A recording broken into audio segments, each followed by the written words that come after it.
Hello बच्चों, कैसे हो।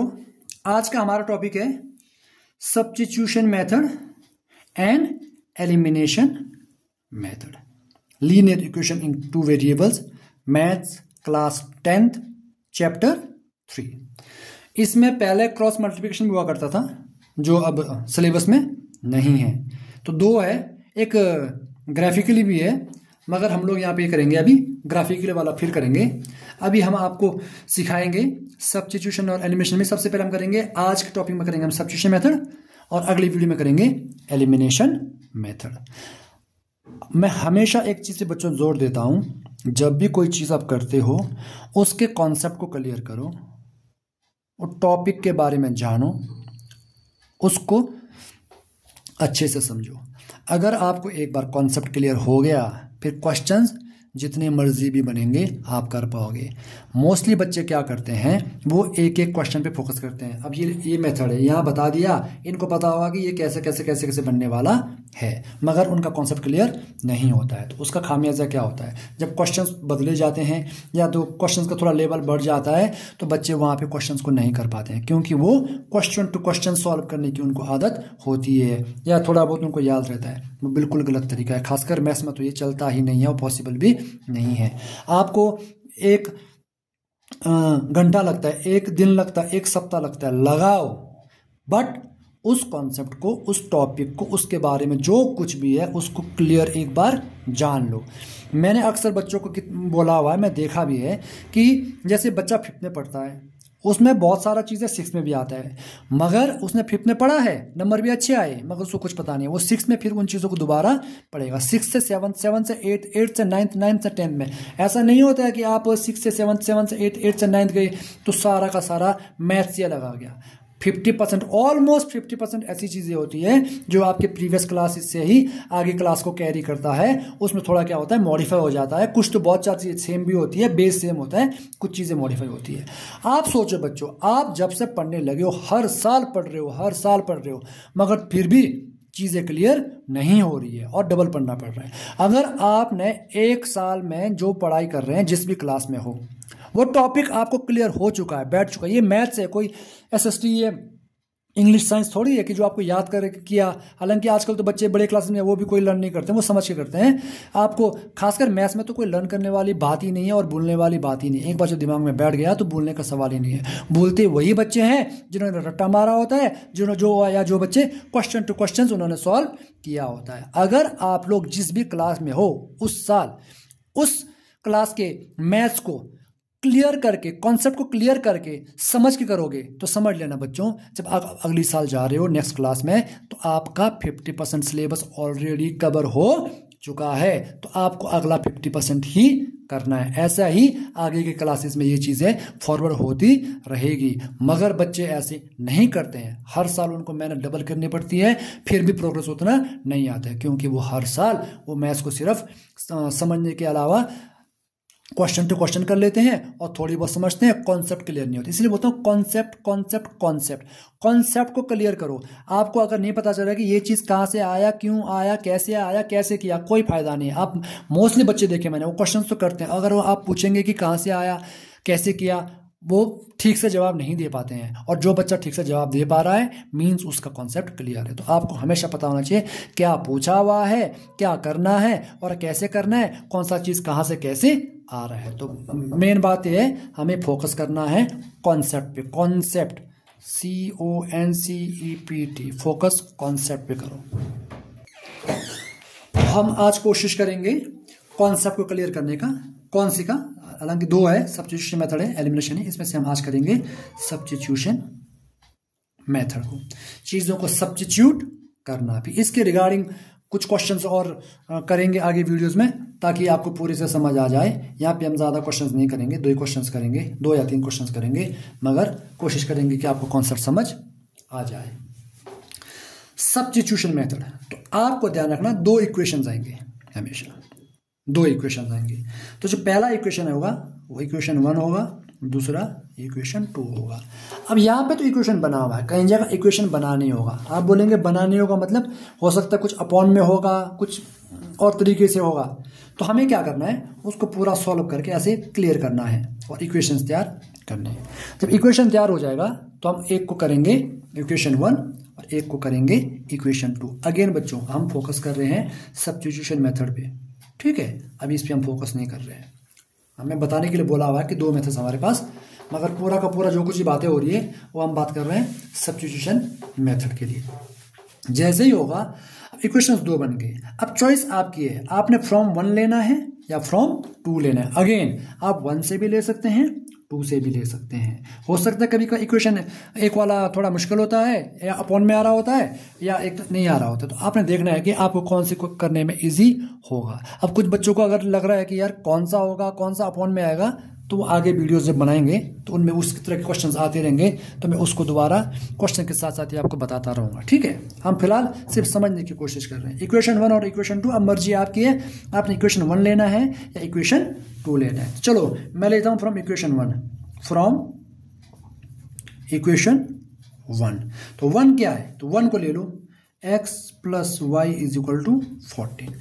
हमने ये इक्वेशन क्यों लिया, हमने जैसे मैंने यहाँ कहा इक्वेशन 1 भी है, इक्वेशन 2 भी है। अब चॉइस आपकी है, आपने फ्रॉम 1 लेना है या फ्रॉम 2 लेना है। क्लियर। अब यहाँ पे x और y है, यहाँ पर भी आपके पास चॉइस है, आपने x की वैल्यू बनानी है या y की वैल्यू बनानी है। मीन्स जिसकी वैल्यू बनानी है उसको हम इस साइड रखेंगे, बाकी सारा का सारा शिफ्ट हो जाएगा। अब ये प्लस वाला है, प्लस = के अदर साइड जाके क्या बन जाता है, माइनस बन जाता है। ये चीजें तो आपको पता ही है। तो ये y प्लस का था, उधर जाके क्या बन गया, माइनस। तो अब यहाँ पे देखो, यहाँ पे किसकी वैल्यू बन गया, x। तो अभी x की वैल्यू हमारे पास क्या है, 14 - y है, ठीक है। अब जो आप दोबारा इक्वेशन 1 और 2 बनेगा, उसमें से आप 1 से लो वो भी ठीक है, 2 से लो तब भी ठीक है। हमारे पास 2 इक्वेशन है, एक्स वाई, जरूरी नहीं कि एक्स वाई होगा, एस टी हो सकता है, पी क्यू हो सकता है, कुछ भी हो सकता है। मोस्टली हम लोग एक्स वाई लेते हैं। मतलब मीन्स होगा क्या, कहने का मतलब कि 2 वेरिएबल्स होंगे। तो 2 वेरिएबल्स में क्या होगा, जैसे एक्स और वाई है, तो आप यहाँ एक्स की वैल्यू भी बना सकते हैं और वाई की वैल्यू भी बना सकते हैं। वैल्यू बनाने से क्या मतलब है कि जिसकी वैल्यू बनानी है उसको रखेंगे लेफ्ट साइड, बाकी सारा का सारा शिफ्ट करेंगे राइट साइड। कैसे करेंगे, प्लस वाला उधर जाके माइनस होगा, माइनस वाला प्लस होगा, मल्टीप्लाई डिवाइड होगा, डिवाइड मल्टीप्लाई। तो ये हमारा हो गया इक्वेशन 3। जो वैल्यू बनेगा, चाहे इक्वेशन वो एक्स की वैल्यू बना दो आप, चाहे वाई की वैल्यू बना दो, तो क्या बनेगा, वो इक्वेशन 3 बन जाएगा। अगर आपने x की वैल्यू बनाई यहाँ पे, तो आपका जो भी आंसर निकलेगा वो y का आंसर निकल जाएगा। और जब आप यहाँ y की वैल्यू बनाएंगे तो पहले आंसर निकलेगा वो किसका निकलेगा, x का निकलेगा। तो इक्वेशन किसका बना है, x का। जब हम सॉल्व करेंगे तो पहले वैल्यू किसका निकलेगा, y का। और y का निकलने के बाद उसकी y की वैल्यू को कहाँ पे सब्स्टिट्यूट करेंगे, इक्वेशन 3 में। तो वहां से क्या निकल जाएगा, x। कैसे, लेट्स स्टार्ट। अगेन रिपीट कर रहा हूँ। हाँ, जिन बच्चों को थोड़ा मैथ्स अच्छे से आता है उन लोगों को शायद मेरे अभी पढ़ाना बोरिंग लग सकता है, क्योंकि मैं बार बार चीज़ों को रिपीट कर रहा हूँ। पर मेरा फोकस ज़्यादा उन पे है जिनको करने में दिक्कत होती है, खासकर क्योंकि हम कॉन्सेप्ट क्लियर करने की कोशिश कर रहे हैं। तो जिनको आता है बच्चों, वो थोड़ा कोऑपरेट कर लेना। अगेन इक्वेशंस 1 और 2 बनेगा। 1 और 2 बनने के बाद आप 1 से भी ले सकते हैं, 2 से भी ले सकते हैं। लेने का मतलब क्या कि हमने वैल्यू बनानी है। आप x की वैल्यू बना सकते हैं, y की वैल्यू बना सकते हैं, और जो x और y की वैल्यू जो भी बनाओगे वो इक्वेशन 3 बन जाएगा, ठीक है। जब x की वैल्यू बनाओगे तो हमारा पहले आंसर y का निकलेगा, अगर y की वैल्यू बनाएंगे तो पहला आंसर x का निकलेगा। जैसे ही हमारे पास ये इक्वेशन 3 आया, x की वैल्यू बन गया, इसको हम सब्स्टिट्यूट करेंगे। अब यहां भी ध्यान रखना, आपने किस में लिया है, इक्वेशन 1 से लिया है। किससे लिया है, 1 से। तो हम लोग वैल्यू किस में डालेंगे, 2 में। अगर लिया होता इक्वेशन 2 से तो वैल्यू किस में डालते, 1 में। सिंपल। अगर 1 से लिया इक्वेशन 2 में वैल्यू डालो, और 2 से लिया तो 1 में डालो। हमने किससे लिया है, यहाँ पे 1 से लिया है, तो जो 1 से बना हुआ है उसको किस में डालेंगे, 2 में डालेंगे। क्या करेंगे, नाम क्या है, सब्स्टिट्यूशन। मींस सब्स्टिट्यूट करेंगे। सब्स्टिट्यूट मतलब एक के बदले में उसकी दूसरी की वैल्यू डालेंगे। अब क्या करेंगे, substituting the value of x in equation, किससे बना x, 1 से। तो हम किस में लगाएंगे, इक्वेशन 2 में डालेंगे। इक्वेशन 2 में कैसे डालेंगे, लिखो इक्वेशन 2 हमारे पास है x - y = 4। अब सब्स्टिट्यूट करना है x से, x की जगह में क्या सब्स्टिट्यूट करेंगे, x की वैल्यू को, क्योंकि जब दो वेरिएबल्स होंगे, दो वेरिएबल से कभी भी आंसर नहीं निकलेगा। आपको एक वेरिएबल का अगर वैल्यू निकल गया तो दूसरे वेरिएबल का वैल्यू निकाल सकते हैं। तो यहाँ एक्स और वाई, ना हमारे पास एक्स की वैल्यू है ना ही वाई की वैल्यू है, तो इस केस में हमारे को सॉल्व करना पॉसिबल नहीं है। तो अब करेंगे हम लोग सब्स्टिट्यूट, किसकी वैल्यू, एक्स की वैल्यू। अब हम एक्स की जगह क्या लिखेंगे, जो एक्स की नई वैल्यू हमने तैयार किया है। तो क्या किया है, 14 माइनस वाई, आगे कितना था, ये तो सब्स्टिट्यूट हो गया एक्स की वैल्यू, एक्स की जगह क्या लिखा, एक्स की जगह लिखा था 14 माइनस वाई। सब्स्टिट्यूट करना, किसी के बदले में किसी को शिफ्ट करना। x minus y is equal to कितना है, 4 है। तो x की वैल्यू कितना बना रहा है, 14 माइनस वाई। तो हम x के बदले में क्या सब्स्टिट्यूट करेंगे, 14 माइनस वाई। ये है पूरा का पूरा ये x की वैल्यू जो यहाँ पे बना हुआ है। आगे क्या है, अब ये y भी आएगा, कंफ्यूज मत होना कि 2 बार y, सर यहाँ माइनस, कई ये बच्चे सोचते हैं ये माइनस वाई आ गया और ये माइनस वाई इसका, नहीं, ये जो पूरा का पूरा आया हुआ है, ये पूरा का पूरा यहाँ पे x की वैल्यू है, जो x के बदले में किया 14 माइनस वाई। एक्स के बाद साइन किसका है, माइनस का, फिर माइनस, फिर y आएगा दोबारा से, इज इक्वल टू 4। अब 14, अब बताओ कितना आएगा, y कितने y है, एक यहाँ है, 2 है, माइनस में क्या होगा, प्लस, मगर साइन किसका रहेगा, माइनस का। तो हमारे पास कितने वाई है, 2 वाई है। जब भी दोनों माइनस के होते हैं तो होता है प्लस, मगर साइन रहता है माइनस का। इज इक्वल टू हमारे पास कितना है, 4 है। अब हम क्या करेंगे, y को यहीं पे रखेंगे, अब 4 है। अब ये 14 पर जाके, यहाँ 14 प्लस का है, जहाँ पे साइन नहीं होता प्लस का होता, उधर जाके क्या हो गया, माइनस 14। इसको हम पहले फर्दर सॉल्व करते हैं, क्या आ गया, माइनस 2y, माइनस 2y आ गया, इज इक्वल टू, अब देखो 14 है माइनस का, 4 है प्लस का। जब एक साइन प्लस का होता है, यहाँ दोनों साइन माइनस के थे तो होगा प्लस, साइन माइनस का होगा। देखो माइनस माइनस प्लस हो गया था, y बाई 2y हो गया था। अब यहाँ पे क्या है, एक प्लस का एक माइनस का है। जब भी एक प्लस का एक माइनस का होगा तो हमेशा माइनस ही होगा। 14 माइनस 4 कितना होगा, 10। बट बच्चों यहाँ पे ध्यान रखना है, जब भी आप माइनस करोगे, एक बार जरूर चेक करना साइन, एक बार जरूर साइन चेक करना। जब भी माइनस करोगे, जो साइन नंबर ग्रेटर होगा उसी का साइन लगेगा। यहाँ 14 और 10 में क्योंकि एक प्लस का है और एक माइनस का है, तो करना तो माइनस है ही है, कोई सवाल ही नहीं। और माइनस सिर्फ एक ही कंडीशन में होता है, जब एक प्लस का होता है और एक माइनस का होता है, तभी माइनस होता है। और यहाँ एक प्लस का एक माइनस का है, माइनस कर दिया, 14 माइनस 4 10। मगर आपको एक बार जरूर चेक करना है कि हमने साइन कौन सा डालना है, प्लस का डालना है या माइनस का डालना है। वो कैसे पता चलेगा, आपने दोनों में नंबर में दोनों के चेक करो कौन सा वाला बड़ा नंबर है। 14 और 4 में बड़ा कौन होगा, 14। तो 14 का साइन किसका है, माइनस का, तो ये किसका आएगा, माइनस का। अगर 14 यहाँ पे बड़ा वाले का साइन प्लस का होता तो प्लस का आता।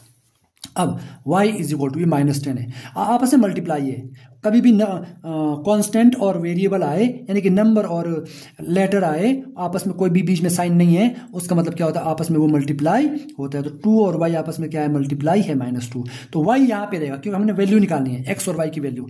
अब y यहाँ पे बचेगा, तो पर 10 है, तो -2 क्या है, y के साथ मल्टीप्लाई दूसरे जगह के क्या होगा, डिवाइड हो जाएगा। तो माइनस से माइनस कट गया, 5। तो क्या हो गया, जो हमारा y है, y का वैल्यू कितना आ गया, 5 आ गया। जैसे मैंने शुरू में कहा था, अगर हम x की वैल्यू बना रहे इक्वेशन 3 में, तो किसका निकलेगा, y का। अगर y का बनाएंगे तो किसका निकलेगा, x का। तो ये हमारे पास y का वैल्यू निकल गया। अब इस वैल्यू को कहाँ डालेंगे, इक्वेशन 3 में। हालांकि यहाँ से भी डाल के निकलेगा, पर हम पहुंचेंगे यहीं पे ताकि हमारे को लंबा करने की जरूरत ना पड़े। तो इस y की वैल्यू को जो आप इक्वेशन 3 बनाए उसमें डालो। अब क्या करेंगे, अगेन सब्स्टिट्यूटिंग, मैं यहाँ बस ऐसे लिख दूंगा, the value of y in equation 3। अब जो y की वैल्यू है, ये y की वैल्यू को किस में सब्स्टिट्यूट करेंगे, इक्वेशन 3 में। तो 3 क्या है, x is equal to 14 minus y. दोबारा सब्स्टिट्यूट, जैसे हमने यहाँ x की जगह में x की वैल्यू सब्स्टिट्यूट किया था, अब यहाँ y की जगह में y की वैल्यू को सब्स्टिट्यूट करेंगे। 14 माइनस y कितना है, 5, तो 5।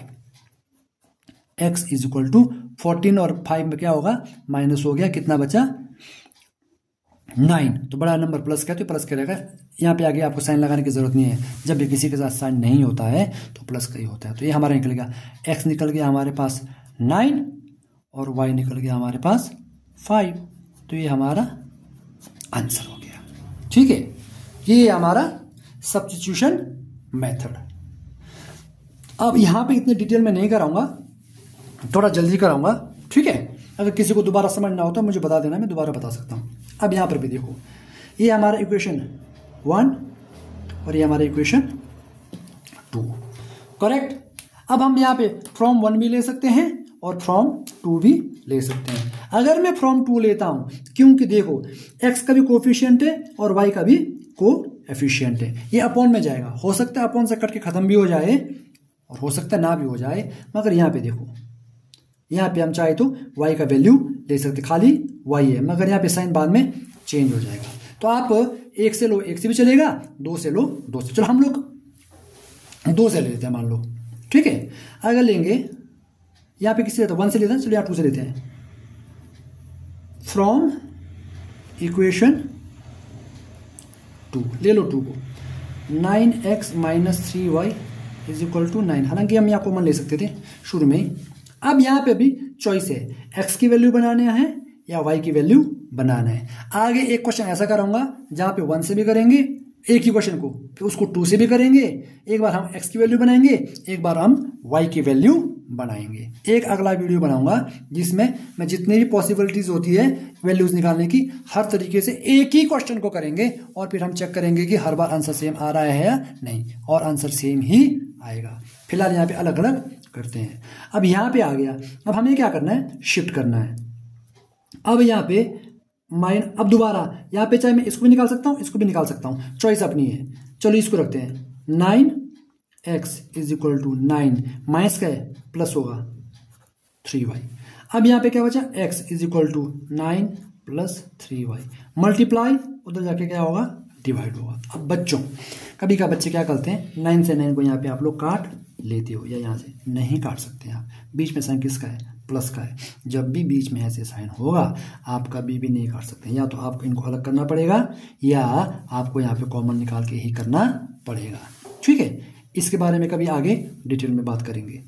तो अब यहाँ पे कभी भी यूं 5 से 5 नहीं काटना, क्योंकि बीच में साइन किसका है, जब भी बीच में प्लस या माइनस का साइन हो तो आप ऐसे नहीं काट सकते हैं। जब दोनों का, ये 9 किसका है, ये 9 इसका भी है, ये 9 इसका भी है।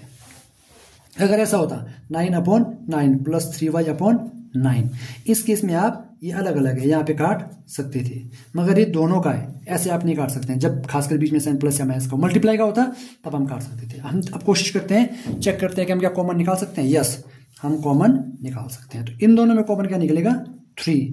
तो 3 कॉमन निकला, 3 3 is 9, 3 1 is 1 लिखने की जरूरत नहीं है, अपॉन 9। अब ये कट सकते हैं बाहर, क्योंकि अब मल्टीप्लाई का हो गया है, 3 3 is 9। तो हमारा क्या बना, ये 3 प्लस y अपॉन 3। अब ये आगे फर्दर सॉल्व नहीं होगा, कहीं दोबारा ये मत काटना। अब ये बन गया हमारा, ये x की वैल्यू है, ठीक है। ये हमारा क्या है, x की वैल्यू। तो x कितना आ गया, 3 प्लस y अपॉन 3, इक्वेशन 3 आ गया।